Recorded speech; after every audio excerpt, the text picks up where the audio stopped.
stiklinę.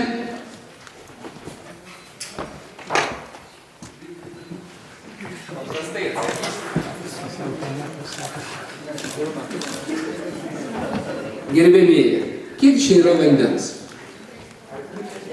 Sako vienas artipildė, kitas sako, baikit, čia vos vandens yra. Tai panašiai ir politikoje, gerbėmieji. Iš tikrųjų, tikrai priimu pasakymus, kad meras turi galvoti apie visus tarybos narius, bet meras turi galvoti ir apie visą rajoną. Aš suprantu, kad mes esame 25 tarybos nariai. Išrinkti, tai ir atstovaujam, atspindim visą mūsų bendruomenę.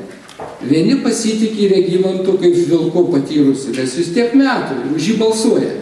Kiti pasitikė manim, kiti pasitikė Klavdija ar Juozo ar kitais. Tai reiškia, mes atspindim visą. O kaip vyksta procesas? Tam ir yra taryba. Mes renkamės į darbo grupės. Ir šitose darbo grupėse mes tikrai išdiskutuojam. Ir Regimantas neduos pameluoti, kad visi argumentai yra išdėstomi, skaičiai ir galiausiai balsų dauguma. Mes priimam iš kelių variantų geriausiai tinkamą variantą. Geriausiai. Jų gali būti daug. Gyvenimas parodo, ar teisingai šitas buvo sprendimas. Gyvenimas parodo taip, gal suklydom, grįžtam darom. Bet to nereikia bijoti. Baisiausia yra, mano manymu, yra tokia padėtis. Reikia priimti sprendimą, dalis prieštarauja, kiti nesisprendžia ir atkeliam sprendimą. Kitiem metam, dar kitiem metam problema nesisprendžia. Iš tikrųjų, aš manau, kad ši taryba ir su visais tarybos nariais, nesvarbu ar jis pozicija ar opozicija, mes dirbsim kitaip. Būtent susėdam, įsiaiškinam, priimam sprendimą, tegu ir balsų daugumą ir einam į priekį.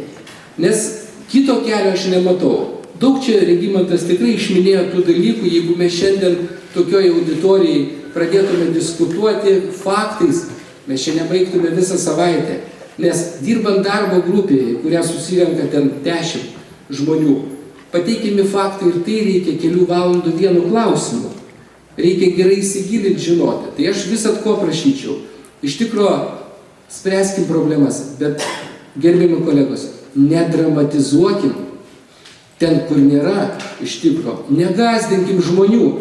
Žmonės ir taip prigazdinti. Jūs pažiūrėkit, algų neturim, pensijų neturim, visko trūksta. Ir dar mes atsistojam, ir dabar mes tuoj mirsim.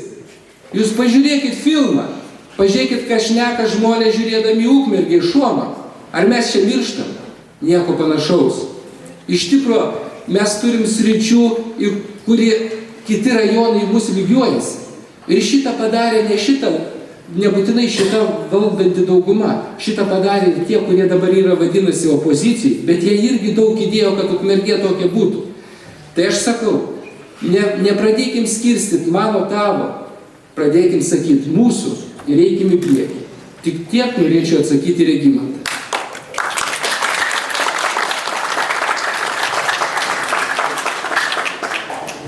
Ir iškart į klausimus, kai kurie klausimai yra susijęs su Regimanto pastebėjimais. Taip.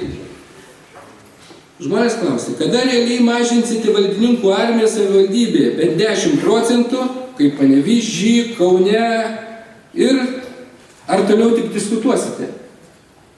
Mes sakom, geriau nors koks, bet priimt sprendimą. Kalbos trunka 3 metus. Teisingai, bet jo šiai dienai yra koks ne koks, bet sprendimas yra. Pas mus darbuotojų skaičius bus peržiūrėtas ir mažintas.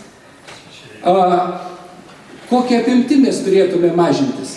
Iš tikrųjų, aš manau, kad taryba, administracija tikrai gilinasi. Gyventojai iš šono atrodo, ten pusė išėmė ir viskas. Dabar aš pasakysiu, jūs dirbat savo brigadoj ir aš sakau, net nežinodamas, ką jūs dirbat, tą pusę jūsų brigadas reikia atleisti, nes pusė rūko ir nieko nedirba. Kaip jūs jausitės?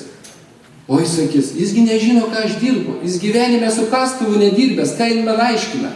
Panašiai yra į savivaldai. Iš tikrųjų pasitikėkit išrinktais tarybos nariais.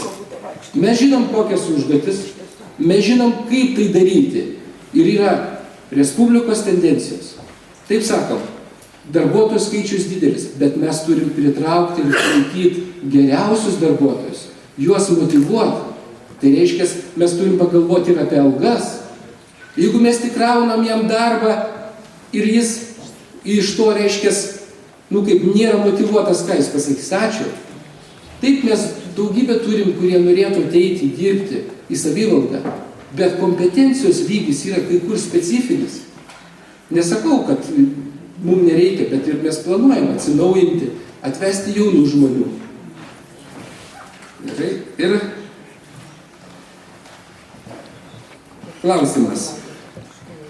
Jau metai laiko, kaip mes, Klaipėdos numeris 7 ir numeris 9 daugiabučių namų gyventojai, laukiame iš jūsų atsakymo, ar bus rekonstruota miesto centre po šių namų langais esanti dujinė katilinė kūrenama biokuro. Vienas klausimas. Ar katilinė esančiai Klaipėdos gatvė vis dar gresia rekonstrukcija, ar ji liks kūrenama gamtinėmis dujomis? Galiu pasakyti, biokuro Klaipėdos gatvė nebus. Ten bus pirtis. Taip. Pirčiai neprieštarauja? Nu, gerai, nors tiek. Taip. Taip. Labai rimtas ir tikrai skaudus klausimas visiems. Kada bus išspręstas klausimas dėl miesto energijai siunčiamų sąskaitų, nes jos veikia psichologija ir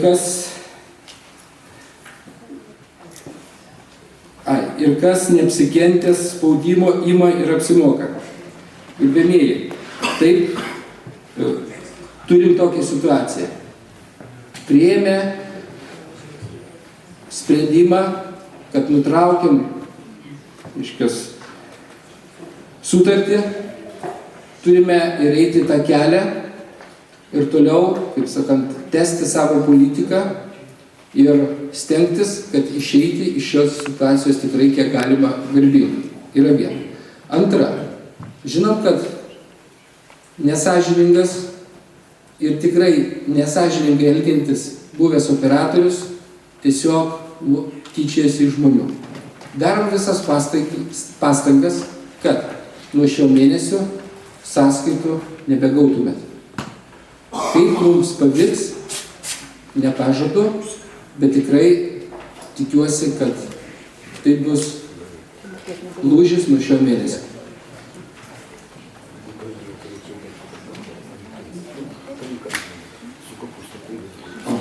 Čia gal šitas bus klausimas,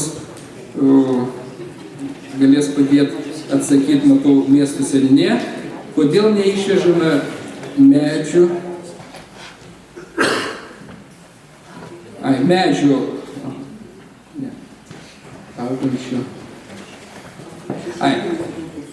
augančių šalutinėse gatvėse lapų, žmonės juos sugrėbė ir sudeda į krūvas, išveža tik iš pagrindinių gatvių. Kadangi, žinot, ruduo neteina pagal gatves, ruduo ateina visur vienodai. Ir iš tikro, pagal tvarkymo prioritetus, kur intensyviausias eismas, kur daugiausia žmonių stengiamasi tas gatves ir pagal eiliškumą valyti, prižiūrėti ir tvarkyti. Manau, kad visi lapai bet kokiu atveju bus išvežti. Tik tai galbūt vienose gatvėse greičiau, kituose vėliau. Šiai dienai mes savivaldybė tikrai numatė ir skyrė papildomas lėšas, kad seniūnija įsigytų techniką, kad jie turėtų pajėgumus tuos lapus tvarkyti.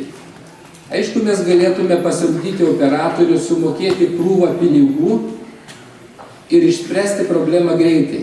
Bet mes nuėjom kitų kelių. Mes sakom, kad mes galim panaudoti mūsų žmonės, kurie ateina atidirbti už socialinės pašalpas. Visiems mes jiems jau sumokam. Tai jie nors solidariai atidirbdami nemokamai darbuojasi, surenka tuos lapus ir mes juos išvežam į savivaldybės atliekų atliekų aikštelę. Taip, tas procesas ilgesnis, 2-3 savaitės, bet gerbėmieji, mes sutaupom lėšas iš biudžeto, kad jas galėtume įdėti kitur, kur labai trūksta.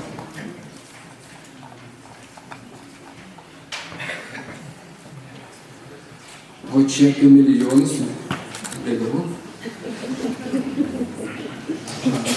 Daugelėje miestų jau pastatytos arba yra baigiamas statyti Lidl parduotuvės. O Ukmergėje vietiniai politikai bylinėjasi dėl statybų leidimo teismuose, bet ar jie turėtų spręsti, kiek mūsų mieste turi būti parduotuvė. Kuo daugiau parduotuvė, to žmonės gaunantieji mažas pajamas lengviau. Aišku, politikams pasikėlus atlyginimas, tas mažai rūpi. Tai dar ilgai važinėsime apsipirkti į Jonavą ar Kėdainius. Prieš rinkimus visos partijos teigia, kad tarnaus žmonių labui ir atstovaus jų interesus, o po rinkimų atstovauja tik patys savo. Kokia šio numatyto statymo projekto ateities mūsų mieste? Pasakysiu taip. Jeigu žmogus važiuoja į Jonavą ir Kėdainius, tai turi daug labai pirkti, kad atsipirktų kelionę, kainų skirtumai. Bet jeigu rimtai atsakant, iš tikrųjų mūsų yra nuostata, kad mes turėtume kuo mažiau karų. Kuo mažiau karų ir pritariu, kad verslui mes neturim riboti jo atėjimui, bet verslas neturi sukelti papildomų išlaidų ir nepatogumų savivaldai. Kas yra prekybos tinklai? Prekybos tinklai tai yra papildomi srautai, papildomas parkavimas, papildomas triukšmas. Ir mūsų pozicija atėjus, kas liečia Lidlo klausimą, tai pačių gyventojų dalis kreipėsi, jų buvo interesas, kad neatsižvelgiant jų interesus, kas liečia, neturėtų vykti tokio verslo plėtra. Todėl šis procesas ir buvo sustabdyta. Manau, kad vis dėlto manom, kad negali būti vienašališka pozicija, ne ir viskas. Mes kaip savivalda ieškom verslui kitų sprendimų būdų, kad mūsų bendruomenė nenukentėtų, o turėtų naudą.